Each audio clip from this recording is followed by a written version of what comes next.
சந்தர்ப்பம் மதி என்ற சிந்தனை தலைப்பை வழங்க வருபவர் அருணதி கோதை கோவிந்தன் ராஜன் அம்மாவை வரவேற்றுக் கொள்கிறோம். வாழ்க வளமுடன் அம்மா. வாழ்க வளமுடன் அம்மா. நன்றிங்கம்மா. வாழ்க வளமுடன். வாழ்க வையகம், வாழ்க வையகம், வாழ்க வளமுடன். குரு வாழ்க, குருவே துணை. ஆசான் அருட்தந்தை வேதாத்ரி மகரிஷி அவர்கள் நம்மோடு சுக்குமமாக நிறைந்திருந்து நம்மை என்றென்றும் வழி நடத்துவாராக. உலக சமுதாய சேவா சங்கம், ஸ்கை, நார்வே, டென்மார்க் அறக்கட்டளைகள் இணைந்து நடத்தக்கூடிய இந்த அருமையான இணையவழி நிகழ்விலே இணைந்திருக்கக்கூடிய அனைத்து வேதாத்திரிய உறவுகளுக்கும் இனிய காலை மாலை வணக்கங்கள். வாழ்க வளமுடன். ஒவ்வொரு நாளும் இந்த நிகழ்வை சிறப்பாக ஒருங்கிணைத்து நடத்தி கொண்டிருக்கக்கூடிய நார்வே டென்மார்க் அறக்கட்டளை சார்ந்த அனைத்து அன்புள்ளங்களுக்கும் மனமார்ந்த நன்றிகளும் வாழ்த்துக்களும். இந்த வாய்ப்பினை நல்கிய இறைநிலைக்கும் குருவுக்கும் எங்களை வழி நடத்தி கொண்டிருக்கும் முதுநிலை பேராசிரியர் பெருமக்கள் அனைவருக்கும் மனமார்ந்த நன்றிகளும் வாழ்த்துக்களும். சென்ற மாதம் முழுவதும் நாம மௌன நோன்பு அப்படிங்கிற ஒரு சிறப்பான ஒரு விஷயத்தை செய்தோம். மனவளக்கலையினுடைய 4 அங்கங்கள் அகத்தவம், அகத்தாய்வு, குணநலப்பேறு, முழுமை பேறு அப்படின்னு சொல்லுவோம் இல்லையா? உடலுக்கான உடற்பயிற்சியும் ஒரு தவமே. உடல் தியானம், உயிர் தியானம், அதற்கப்புறம் மனதிற்கான தியானம். அப்ப இந்த அகத்தவம் செய்கிறோம், அதற்கப்புறம் அகத்தாய்வு பயிற்சிகள். இந்த இரண்டும் இணைந்ததுதான் மௌனம். அந்த பயிற்சிகள் செய்யும் போது நமக்கு கிடைக்கிறது என்ன அப்படின்னு பார்த்தோம்னா குணநல பேர். நம்மளோட கேரக்டர் அப்படின்னு சொல்றோம் இல்லைங்களா? நம்மளோட பர்சனாலிட்டி, ஆளுமை பேரு. அதை உயர்த்தி கொள்வதற்கான முயற்சி தான் இந்த அகத்தவம் அகத்தாய்வு இணைந்த மௌனம். அந்த குணநல பேறு பெற்ற பிறகு அந்த நிலையிலேயே தொடர்ந்து வாழக்கூடிய வாழ்க்கையை தான் முழுமை பேருன்னு சொல்றாங்க மகிழ்ச்சி. நல்லது கிடைச்சது, அதை தெரிஞ்சுக்கிட்டோம், அந்த பயிற்சிகளை செய்து கன்ஃபார்ம் பண்ணிக்கிட்டோம், உறுதிப்படுத்திக்கிட்டோம். ஆனா அது போதுமா? இல்ல, அடுத்தது டிரான்ஸ்ஃபர்மேஷன், அதுவாக மாறுதல் ரொம்ப ரொம்ப முக்கியமானது. அப்படி அதுவாக மாறும்போது வாழ்கிறோமே ஒரு வாழ்க்கை, அதுதான் முழுமை பேரு. அப்ப அந்த முழுமை பேரு நிலை அடைந்தவர்கள் இயற்கையையும் இறைநிலையையும் அதனோட தன்மையையும் புரிஞ்சு வாழ்வாங்க இல்லையா? அப்போ அது அந்த முழுமை பெற்ற நிலையில வாழ்றது எப்படி இருக்கணும்?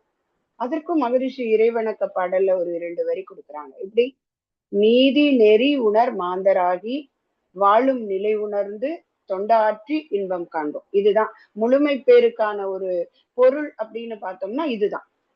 எப்படி? இறை நீதியும் அறநெறியும் உணரணும். நீதி நெறி உணர்ந்த மாந்தராகி எப்படி வாழணும்னு தெரிஞ்சு வாழும் நிலை உணர்ந்து, அதுக்கப்புறம் அப்படி வாழும் போது யாராவது துன்பப்படும் போது நம்மால் என்ற உதவியை செய்தல், தொண்டாற்றி இன்பம் காண்போம். இதுதான் முழுமை பேறு வாழ்க்கை. சரி, அப்படி முழுமை பேறு நிலை வாழறதுக்கு இயற்கையை பற்றிய புரிதல் வேணும், நம்மை பற்றிய புரிதலும் வேணும் இல்லையா? இந்த ரெண்டும் கண்டிப்பா வேணும். இப்ப இந்த இரண்டையும் புரிஞ்சுக்கிட்டா அதுதான் விதியும் மதியும் புரிந்த வாழ்க்கை. ஏன்னா இவ்வளவு நாள் என்ன பண்ணோம் நம்ம அப்படின்னு சொல்லி பார்த்தோம்னா, நல்லது நடக்கும் போது அது என்னன்னு சொல்லிடுவாங்க, நம்முடைய அதிர்ஷ்டம் அப்படின்னு சொல்லுவோம். ஆனால் அதே மாறான விஷயம் நடக்குது, நம்ம எதிர்பார்த்தது ஒண்ணு, நடந்தது வேற ஒண்ணு. அப்படிங்கும்போது உடனே அந்த வார்த்தையை தூக்கி யாரு மேல போடுவாங்க? எல்லாம் விதி, என்னோட விதி இப்படி இருக்கு. அப்ப இங்க என்ன, நல்லது நடக்கும் போது அதற்கு நான் காரணம், எனக்கு வேண்டாதது மாறானது எதிர்மறையான விஷயங்கள் நடக்கும் போது என்ன சொல்லிடுறோங்க, அது விதி அப்படின்னு சொல்லுவோம். ஆனா அந்த அதிர்ஷ்டம் அப்படிங்கிற தமிழ் வார்த்தை இருக்கு பாத்தீங்களா, அதுக்கு உண்மையான பொருள் அப்படின்னு தெரிஞ்சு தேடி பார்த்தா, இது வரைக்கும் நாம பாத்தீங்கன்னா வசதியின் அடிப்படையில நமக்கு கிடைக்கக்கூடிய பொருள், செல்வம் இதெல்லாம் கிடைச்சதுன்னா அவன் அதிர்ஷ்டம் உடையவன் அதெல்லாம் இல்லாதவன் அப்படின்னா அவன் அதிர்ஷ்டம் இல்லாதவன், திறமை இல்லாதவன் அப்படிங்கிற மாதிரி பார்க்கப்பட்டு புரிஞ்சுக்கிட்டு வந்திருக்கு. ஆனா உண்மையில் அந்த அதிர்ஷ்டம் அப்படிங்கிற வார்த்தை பார்க்கக்கூடிய அல்லது பார்ப்பதை குறிக்குதான். திருஷ்டி அப்படின்னால என்ன அர்த்தங்க? பாக்குறது இல்லையா? இப்ப நம்ம ஒருத்தர் நம்மள மேல பார்த்து நம்ம மனதுல அவங்க மனதுல ஒரு எதிர்மறை எண்ணத்தோட பார்த்து நம்மளை பற்றி பொறாமைப்பட்டாங்கன்னா என்னன்னு சொல்றோம்? நம்ம கண் திருஷ்டி அப்படின்னு சொல்றோம் இல்லையா? திருஷ்டி படுது, சோ திருஷ்டி கழிக்கணும் இப்படின்னு எல்லாம் நம்ம பேசிக்கிட்டோம். அப்புறம் திருஷ்டம் அப்படின்னாலே பாக்குறதுன்னு அர்த்தம். அப்போ யாராலும் பார்க்க முடியாத ஒன்றை பார்க்கிறவன் தான் அதிர்ஷ்டசாலியம். அப்போ எதை பார்க்கணும்? யாராவது பார்த்ததை பாக்குறது பதிந்தது இல்லைங்களா?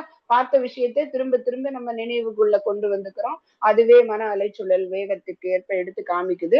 அதை திரும்பியும் பார்த்துக்கிட்டு இருக்கோம். இது தொடர்ந்து நடந்துகிட்டு இருக்க ஒரு விஷயம். ஆனா பார்க்க முடியாத ஒன்று அப்படிங்கிறது என்னது? அந்த இறைநிலையுடைய தோற்றம், அந்த இறைநிலையுடைய தன்மை. அந்த இறைநிலையை எல்லா பொருளுக்குள்ளேயும் பார்க்க தொடங்கிட்டோம்னா நாம தான் அதிர்ஷ்டமா. அதுதான் அதிர்ஷ்டம் என்கின்ற வார்த்தைக்கு. இதை யாரு சொல்லி கொடுக்கணும் நமக்கு? குரு என்கின்ற ஒருவர் வந்தாதான் சொல்லி கொடுக்க முடியும். அப்போ இதுவரை பார்க்காத பார்வை, புலனாகாத விஷயம் அப்படின்னு அர்த்தம் அதிர்ஷ்டம்னா.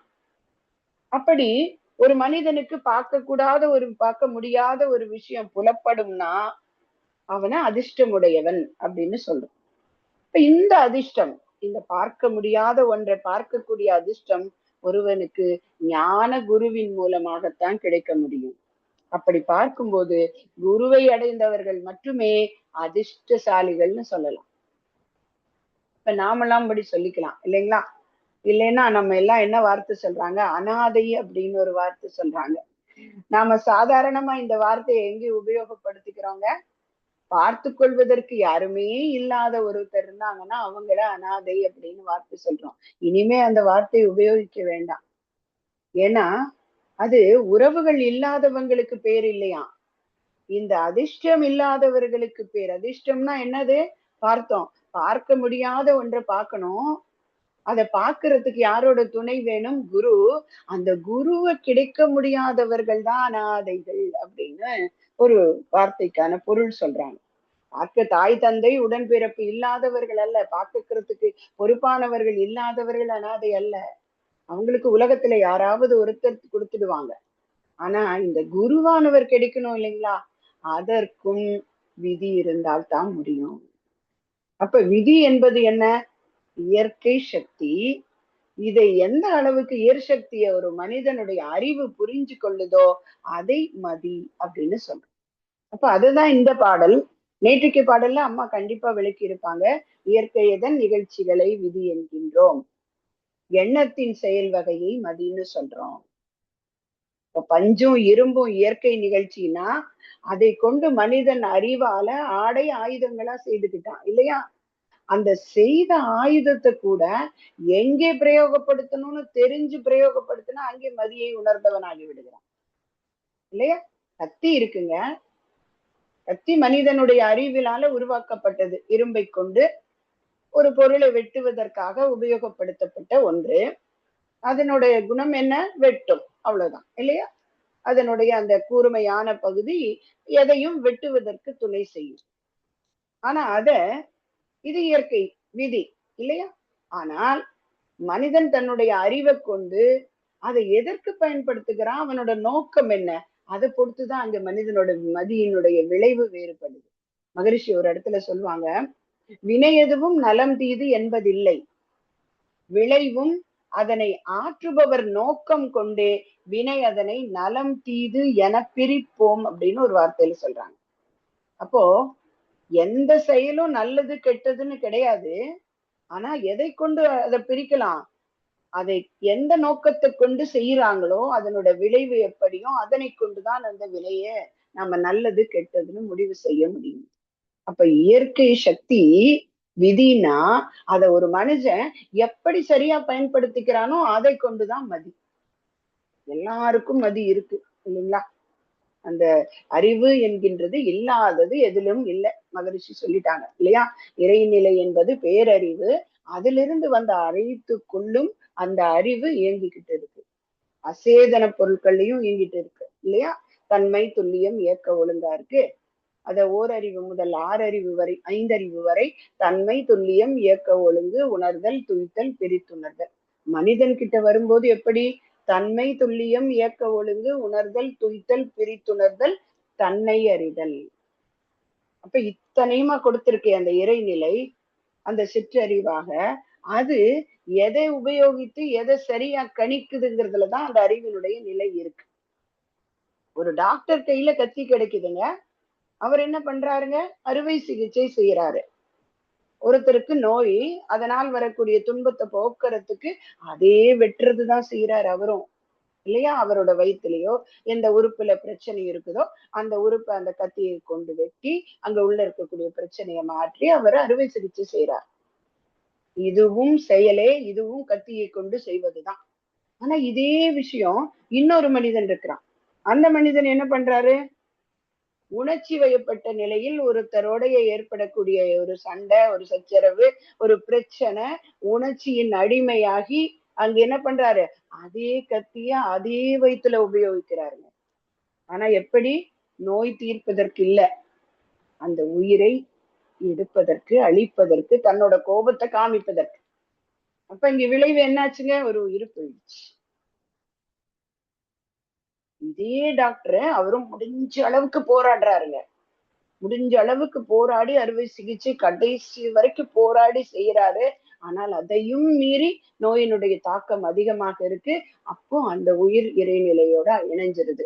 ஆனா அங்கே அது டாக்டருக்கு பாவமானா இல்ல, இல்லைங்களா? அவர் தன்னுடைய கடமையை முழுமையா போராடி செஞ்சார். ஆனா அதையும் மீறி இயற்கையினுடைய தன்மை எப்படி இருக்கு? அவருடைய நோயினுடைய உச்சகட்டம் அவரோட உடலிலிருந்து உயிரை பிரிச்சிருச்சு. ஆனா இதே இந்த உணர்ச்சி வயப்பட்ட மனுஷன் செய்யும் போது என்னங்க? அவனும் கொலை செய்யணும்னு நினைக்கல. ஆனா கோபத்தினுடைய உச்சத்துல அவனை நோகடிக்கணுங்கிற எண்ணத்துல பண்ணும்போது அவர் நல்லா இருந்தவரு, எந்த நோயும் இல்லாதவர் இறந்து படுறாரு. இன்னைக்கு அதுதானங்க உலகத்துல நடந்துகிட்டு இருக்கு. இன்னைக்கு நம்ம பாக்குறோம் இல்லைங்களா?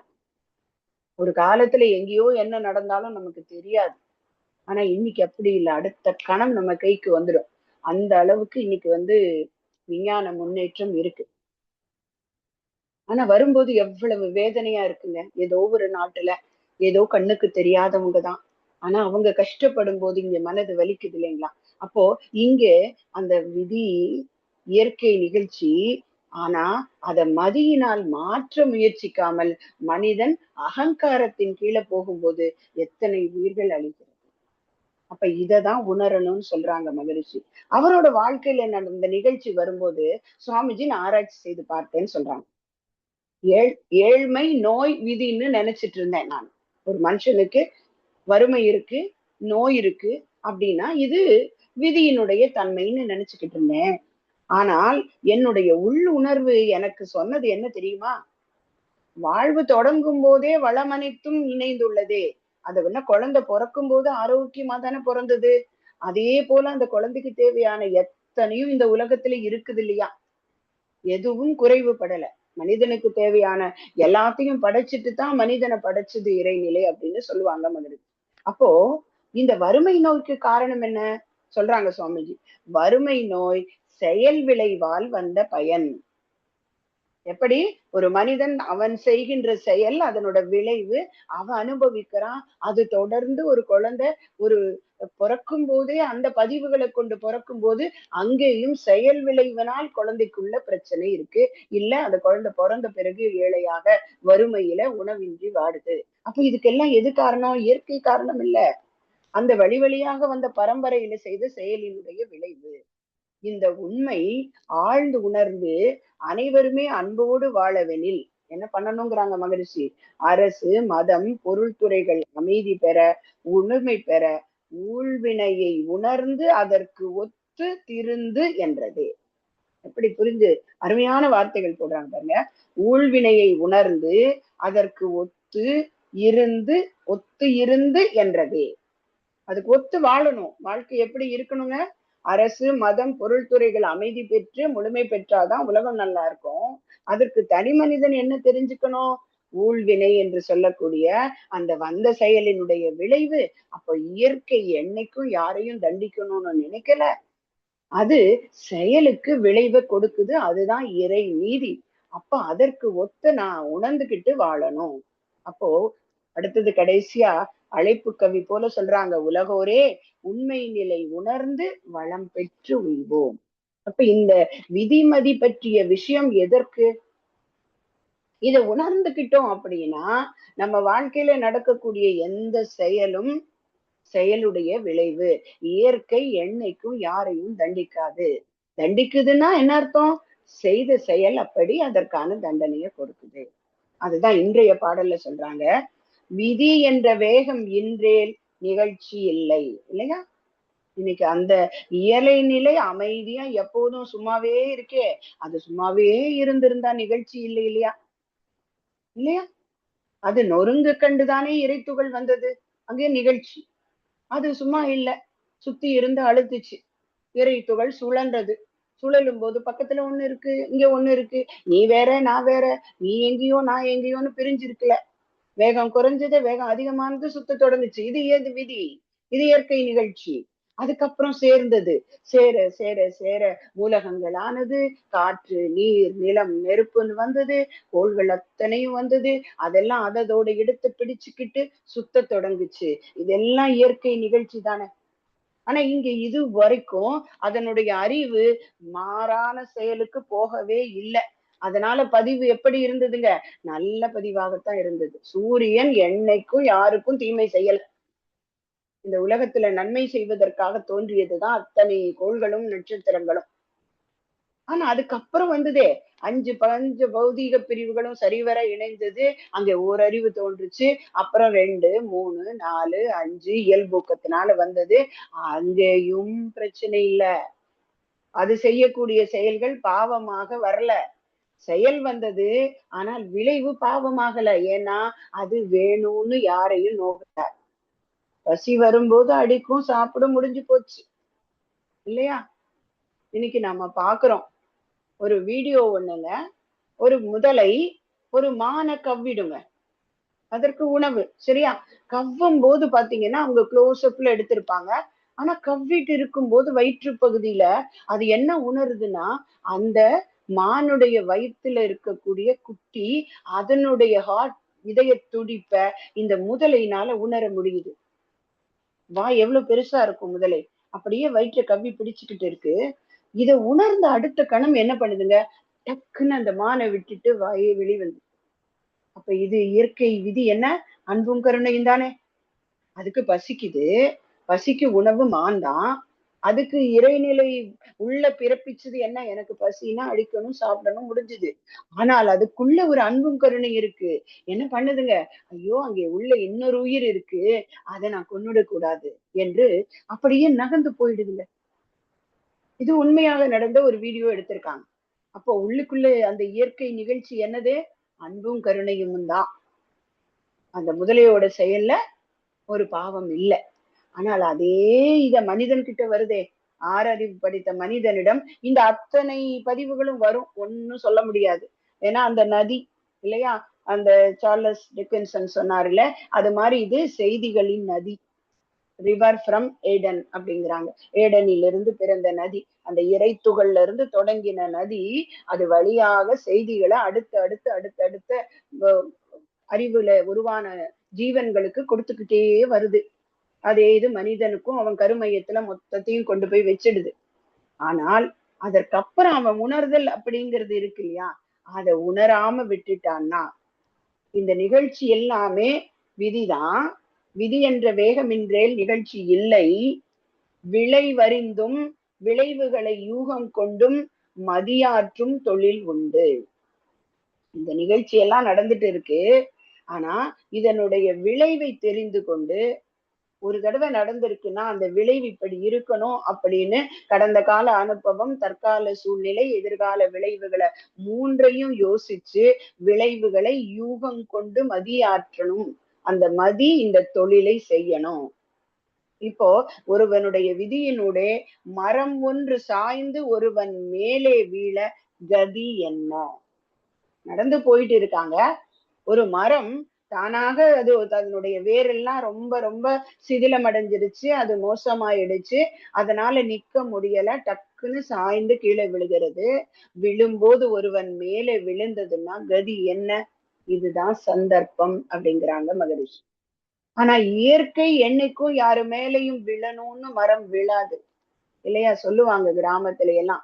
தென்னை மட்டை இன்ன வரைக்கும் சொல்லுவாங்க, யாரு மேலையும் விழுந்ததில்ல. நம்ம உட்கார்ந்திருப்போம், எழுந்து இந்த பக்கம் வந்த உடனே டப்புன்னு விழும். நாம நினைச்சுக்கிறோம் நமக்கு அதிர்ஷ்டம்னுட்டு, நம்முடைய விதி நல்லா இருக்குன்னு. இல்ல, இயற்கை நிகழ்ச்சி இயற்கையானது, யாருக்கும் துன்பம் தராது. ஆனா அப்படியும் மேலே விழுந்ததுன்னா என்ன அர்த்தம்? சந்தர்ப்பம் அப்படி இருக்கு. என்ன சந்தர்ப்பம்? நம்முடைய செயலுக்கான விளைவு இன்னைக்கு ஒரு அடிபடணும்னு இருக்கு.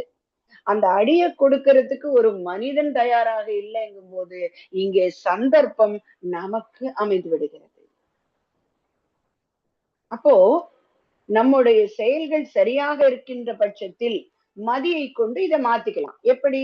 மரத்தை விழாமல்லாம் பண்ண முடியாது.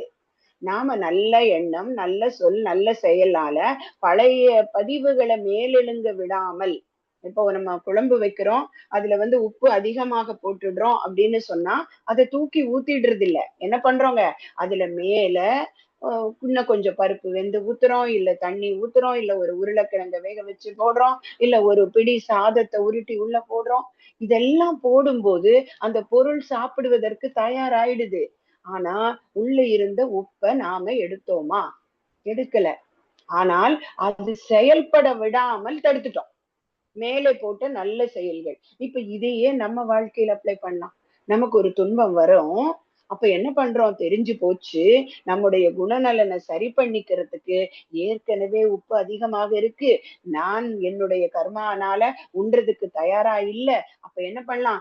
மேல நல்ல நல்ல செயல்களை போட்டு போட்டு இந்த உப்பு மேலெழும்பாமல் பார்க்கும்போது மரம் விழும். ஆனா தலையில விழாது. அதனுடைய கிளைகள் அப்படியே தோல்ல லேசா இறைச்சிட்டு கீழே விழுந்துடும்.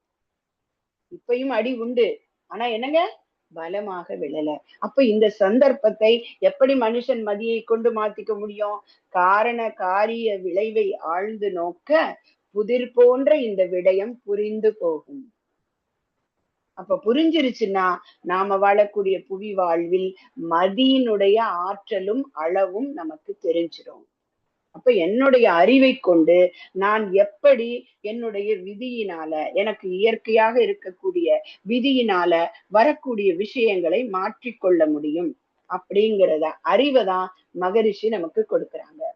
அப்போ ஒரு மனிதனுடைய விதியும் மதியும் எப்படி செயல்படணும் அப்படிங்கிறத ஒரு சின்ன கதை மூலமா பார்த்து நம்ம நிறைவு பண்ணி கொள்ளலாம். ஒரு சாது, அவர் காட்டுல போயிட்டு இருக்காரு. அப்ப அவருக்கு தாகம் ஏற்படுது. உடனே ஒரு குளத்துல இறங்கிறாரு. அங்க தண்ணீர்ல கைய அள்ளும் போது பாத்தீங்கன்னா தண்ணீர்ல ஒளிஞ்சிருந்த முதலை அந்த சாதுவோட கால்களை கவ்வி பிடிச்சுக்குது. உடனே முதலை அதையும் கருணையாக பாக்குறாரு. உடனே முதலை சாது கிட்ட பேசுது. சாதுவே, இந்த குளம் என்னுடைய டெரிட்டரி, என்னுடைய ஆளுமைக்குட்பட்டது. இங்க இறங்குறவங்கள நான் சாப்பிட்டுருவேன். இன்று நீங்கள் என்ன பசிய போக்க வந்திருக்கீங்க. நீங்க எவ்வளவு கருணையோட என்ன பார்த்தாலும் நான் உங்களை விட மாட்டேன் அப்படிங்குது. உடனே சாது சொல்றாரு, முதலையே, நான் மரணத்தை கண்டு எல்லாம் பயப்படல. ஆனா நான் என்கிட்ட குருகுலத்துல படிக்கக்கூடிய சீடர்களுக்கு கொடுக்க வேண்டிய கல்வி இன்னும் நிறைவு பெறல. நான் இறந்துட்டேன்னா அந்த படிப்பு பாதியில நின்னுரும். அந்த கவலை தான் எனக்கு வாட்டுது. அதனால உயிரை இழக்கிறதுல எல்லாம் எனக்கு வருத்தம் இல்ல. என்னை நீ விட்டுட்டேன்னா அதற்கு உபகாரமா ஏதாவது இருந்தா சொல்லு, அதை செய்யறேன் அப்படிங்குது. உடனே முதல்ல யோசிக்குது. சாதுவே, உங்களை நான் விட்டுறேன். ஆனா ஒரு நிபந்தனை.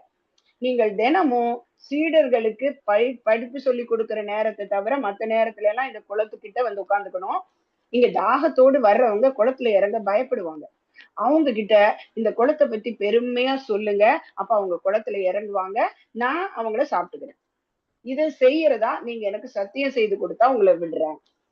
அதே போல சத்தியத்தை மீறிட்டீங்கன்னா பாவம் உங்களுக்கு சேரும்.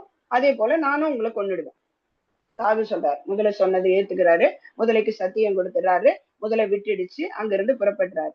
அப்ப சொடுத்த சத்தியத்தைப்படி அடுத்த நாள் காலையில குளக்கரை கிட்ட வந்து உட்காந்துக்கிறாரு.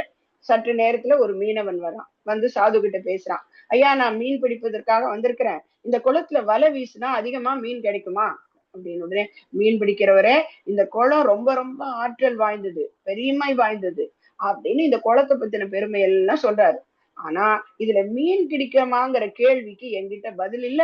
இந்த குளத்துல ஒரு முதலை இருக்கு, அதுகிட்ட கேளு, உனக்கு பதில் கிடைக்கும் அப்படிங்கிறார். ஐயையோ, இங்க முதலை இருக்கான்னு கத்தி அவன் ஓட்டம் பிடிச்சிடான். உடனே முதல்ல வெளியே வந்தது. சாதுவே, இதுதான் நீங்க சத்திய காப்பாத்துற லட்சணமா? நீங்க அவன்கிட்ட என்ன சொன்னீங்க, அவன் இப்படி ஓடுறான் அப்படின்னு. உடனே அவர் சொல்றாரு, நான் குளத்தை பத்தியும் குளத்தில் உள்ள உன்னை பத்தியும் பெருமையாத்தான் சொன்னேன், நான் சத்தியத்தை மீறல அப்படிங்கிறார். உடனே சாது, ஐயோ இவர் நம்மளை ஏமாத்துறாரு அப்படின்னுட்டு உடனே என்ன பண்ணுது, தன்னோட முதல குட்டியை கூட்டிட்டு வந்து, சாதுவே இது என்னோட குட்டி, இது நீங்க இங்க வச்சிருக்கக்கூடிய துணியில மூட்டையா கட்டி பக்கத்துல வச்சுக்கோங்க, இங்க நீங்க வர்றவங்ககிட்ட எல்லாம் நீங்க என்ன பேசுறீங்கன்னு இந்த குட்டி கேட்டு என்கிட்ட சொல்லிடும் அப்படிங்கிறார். ஓகேன்றார் அவரும். சாது பக்கத்துல மூட்டையில குட்டி இருக்கு. அது பிறகு யாருமே பக்கத்துல வரல. அடுத்த நாள் ஒரு வழிபோக்கம் வர்றான், அவன் கையில ஒரு பை இருக்கு. அவன் சொல்றான் சாது கிட்ட, ஐயா இந்த பையில நான் நிறைய தங்க நகை வச்சிருக்கேன், நான் குளத்துல குளிச்சுட்டு வந்து வாங்கிக்கிறேன், இந்த குளம் குளிப்பதற்கு உகந்தது தானே அப்படின்னு கேட்கிறார். உடனே வழிபோக்கன் கிட்ட சொல்றாரு, ஆமா குளத்து நீர் ரொம்ப நல்ல நீரு, குடிக்கிறதுக்கும் குளிப்பறதுக்கும் சிறப்பு. நேத்து ஒரு இப்படித்தான் ஒரு பொருளை என்கிட்ட இருக்கக்கூடிய துணியில வச்சுட்டு குளத்துல இறங்கினான், அவன் இன்னும் வரவே இல்லை, அந்த இறங்குனவன் வந்தான்னா நீ கேட்டுக்கோ அப்படின்னு சொல்லிடுறாரு. ஐயோ, என்ன நேத்து போனவன் இன்னும் வரலையா, அப்ப குளத்துல ஏதோ பிரச்சனை இருக்குதுன்னு அவரும் ஓடிடுறாரு. உடனே இத தாய் முதல்ல குட்டிகிட்ட கேக்குது, என்ன சொன்னார் அவரு அப்படின்னு. குட்டி இதெல்லாம் சொல்லுது. உடனே அவர் சாதுவை பார்த்து, யார் உங்ககிட்ட நேத்து மூட்டையை கொண்டு வந்து கொடுத்ததுன்னு கத்துச்சு. முதலையே, நீ தானே கொடுத்த, என்னிடம் உன்னோட குட்டியை இந்த துணியில வச்சு விட்டு குளத்துல இறங்குன, அதுக்கு பின்னாடி நீ வரவே இல்லை, நான் குளத்தோட பெருமையைத்தான் சொல்லியிருக்கேன், சத்தியத்தை மீறல அப்படின்னு சொல்லிடுறாரு. அடுத்த நாள் அந்த நாட்டு மந்திரி குளத்துக்கு வராரு. சாதுவே இந்த மரத்துல குளிக்கலாமா, பாதுகாப்பானதானா? தாராளமா குளிக்கலாங்க, பாருங்க இந்த குளத்துக்கு போற பாதையை பாருங்க, மனிதர்கள் குளத்தை நோக்கி போன பாதம் தடங்களினுடைய எண்ணிக்கை அதிகமாக இருக்குது, அதனால நிறைய பேர் குளிக்க போயிருக்காங்க, அதனால சிறப்பான புலம் போல இருக்கு. ஆனா குளத்துல இருந்து திரும்பி வந்த மனிதர்களுடன் பாத தடங்களும் சரியா சமமா இருக்கான்னு இங்க பாத்துக்கோங்க அப்படின்னு சொல்லிட்டாரு. உடனே இவர் பாக்குறாரு, போன பாதை மட்டும் இருக்குது, திரும்பி வந்த பாதை எதுவுமே இல்லை. அப்ப என்ன அர்த்தம், குளத்துக்குள்ள போனவங்க திரும்பி வரல, ஏதோ ஒரு பிரச்சனை அப்படின்னு சொல்லிட்டு அவரும் நன்றி சொல்லிட்டு போட்டார். அப்போ சாதுவை பார்த்து, இப்போதும் நீங்க மீறிட்டீங்க சத்தியத்தைங்கும் போது, நீங்க குளக்கரையில உட்கார்ந்து எனக்கு உணவாக வேண்டியவங்கெல்லாம் காப்பாத்திட்டு இருக்காங்க, இது நியாயம் இல்லை, நீங்க வாக்கு மீறிட்டீங்க அப்படின்ன போது இந்த பாவம் உங்களை சேரும் அப்படின்ன போது சாது சொல்றாரு, முதலையே, உன் பார்வையில உன் கோபம் நியாயமானது, உனது பார்வையில நான் கொடுத்த வாக்க மீறினவனா தெரியுது, ஆனால் நான் இயற்கையின் விதியின்படி நடந்து கொண்டேன், தர்மத்துக்கு எதிரா எதையும் சாதுவானவர்கள் செய்ய மாட்டார்கள். நான் காப்பாற்ற வேண்டிய தர்மம் 2, ஒன்று உனக்கு கொடுத்த வாக்கை காப்பாற்றுவது, இன்னொன்னு இங்க கேள்வி கேட்கும் போது நான் சொல்கின்ற பதில் சரியாக இருக்கும்னு அவங்க நம்பினாங்க, அந்த நம்பிக்கையை காப்பாத்துறதும் என்னுடைய பொறுப்பு. அப்ப ஒரே நேரத்துல நான் 2ஐயும் காப்பாத்தும் போது பெருமையையும் சொன்னேன், கூடவே அவங்களுடைய நம்பிக்கையை காப்பாற்றும் வர மாதிரி சொல்லி அவங்கள காப்பாத்தினேன், அதனால் நான் தர்மத்தை மீறலை, என்னை பாவம் அண்டாது அப்படின்னு. உடனே இத புரிஞ்சுக்கிட்டு சாது இருக்கும் வரை நமக்கு உணவு கிடைக்காதுன்னு வேறொரு குளத்துக்கு போயிடுச்சு முதலை. அப்போ இது சொல்றது என்ன, மகரிஷி சொல்றாங்களே அந்த பாடல்ல கடைசியில, புதிர் போன்ற இவ்விடயம் புரியணும்னா காரண காரிய விளைவை ஆழ்ந்து நோக்கணும், அப்போ புவி வாழ்வில் நம்முடைய அறிவினுடைய ஆற்றல் அளவும் தோன்றும். அப்ப இதுதான் அந்த சாது எப்படி சாதுரியமாக, இந்த வார்த்தை கூட அதிலிருந்து வந்திருக்கலாம்னு தோணுது, இது போல சாதுவாக அனைத்தையும் உணர்ந்து வாழ்பவர்கள் செய்யக்கூடிய செயல்தான் சாதுரியம் அப்படின்னு சொல்றாங்களோன்னு நான் நினைக்கிறேன். அப்போ இந்த சாதுரியமாக யாருக்கும் தீமை தரா மாதிரி இல்லாம நம்முடைய எண்ணம் சொல் செயல் இருக்குமானால் இயற்கைக்கும் நம்ம அந்த சத்தியத்தை காப்பாத்தலாம், நம்ம கூட பயணிக்கக்கூடிய அனைவருக்கும் அந்த தர்மத்தின்படி வாழ முடியும். இது தெரியறதுக்கு தான் மகரிஷி இந்த விதி மதி பற்றி கூறியிருக்காங்க. அருமையான இந்த பாடலுக்கு விளக்கமளிக்க வாய்ப்பளித்த அன்புள்ளங்களுக்கு நன்றி பாராட்டி அமைகிறேன். நன்றி. வாழ்க வளமுடன்.